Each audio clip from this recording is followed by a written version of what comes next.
और चुनावी विश्लेषण के लिए हमारे साथ शामिल हैं वरिष्ठ पत्रकार संजीव श्रीवास्तव। संजीव, आपको अब हमारी आवाज़ आ रही है? जी बिल्कुल आ रही है। जी, बहुत शुक्रिया संजीव कार्यक्रम में शामिल होने के लिए। आपने कल पढ़ा होगा कि सीए के जो अंतर्गत 14 लोगों को भारतीय नागरिकता दी गई है। हम उससे शुरुआत करते हैं।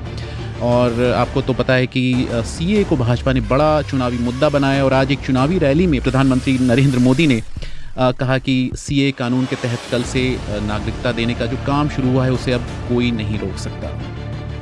70 वर्षों में हजारों परिवार प्रताड़ना झेल करके अपनी बेटियों की इज्जत बचाने के लिए, अपना धर्म, अपनी संस्कृति, अपनी परंपरा को बचाने के लिए मजबूरन मुसीबत के मारे भारत मां की कोख में आकर के शरण लिया।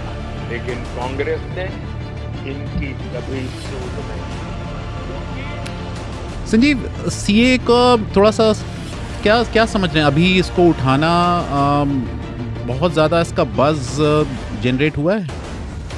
देखिए, इस समय जब आप घूमते हैं जगह जगह अलग राज्यों में, देश में, तो सीए की जमीन पे कोई सुगबुगाहट या चुनाव पे असर नहीं दिखता।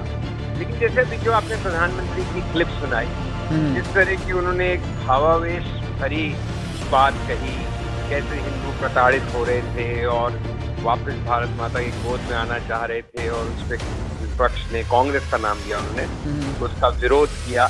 तो ये जो लार्जर एक बड़ा हिंदुत्व पैकेज इस चुनाव में बीजेपी की तरफ से, चाहे उसमें पाकिस्तान हो, चाहे उसमें कभी मंगलसूत्र की बात आई हो, कभी संसाधन और साधन और बांटने की बात आई हो अल्पसंख्यकों में, कल भी उन्होंने कुछ कहा था प्राइम मिनिस्टर ने इस संदर्भ में। वो तो ये सीए को भी उस लार्जर नैरेटिव में जो एक बड़ा संदेश बीजेपी की तरफ से रोजाना एम्प्लीफाई होता है, वो एक उसी का अंग है कि कैसे आपका वो वाला वोट जो है, जो हिंदुत्व के नाम पे बीजेपी के साथ जुड़ रहा है, वो और संगठित हो और सुरक्षित रहे। तो वो प्रयास लगातार जारी है बीजेपी का और प्रधानमंत्री का और अन्य नेताओं का भी।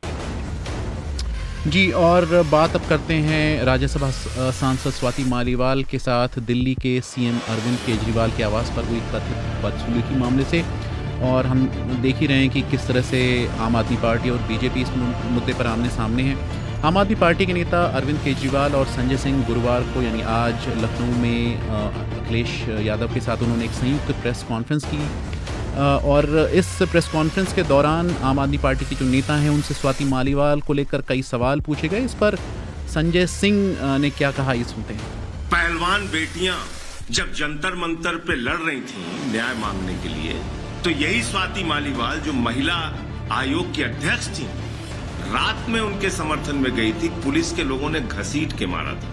हमने देखा यहीं उत्तर प्रदेश के अंदर कुलदीप सेंगर के मामले में, हाथरस के मामले में देश के प्रधानमंत्री खामोश रहते हैं, एक शब्द नहीं बोलते।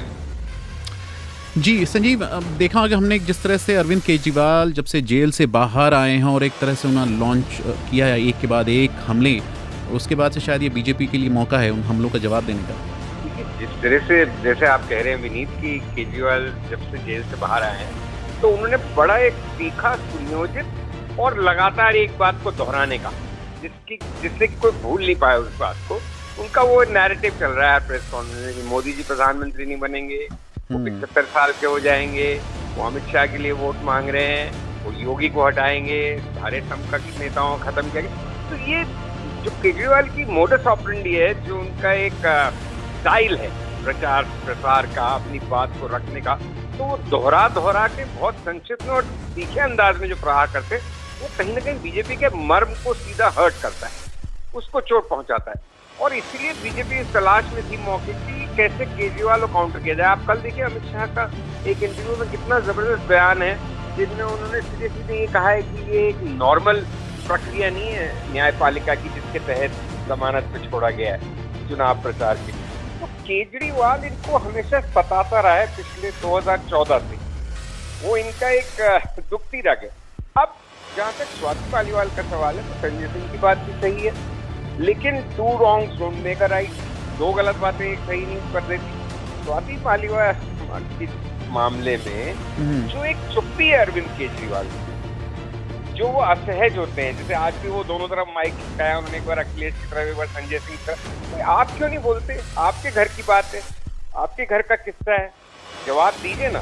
ठीक है, बहुत अन्य मामलों में जैसे संजय सिंह ने कहा बीजेपी चुपती रही, प्रधानमंत्री नहीं बोले, लेकिन इसका मतलब थोड़ी कि जब आपके घर में कोई मामला हुआ हो, आपसे कोई बात हुई हो, आप चुप्पी साध लो। तो ये एक ऐसा बिंदु है जिसपे कि वो बचाव की मुद्रा में दिख रहे हैं, लेकिन इसका बहुत ज्यादा असर इन चुनावों पे होने वाला हो ऐसा भी मुझे नहीं लगता। एक टॉकिंग पॉइंट है।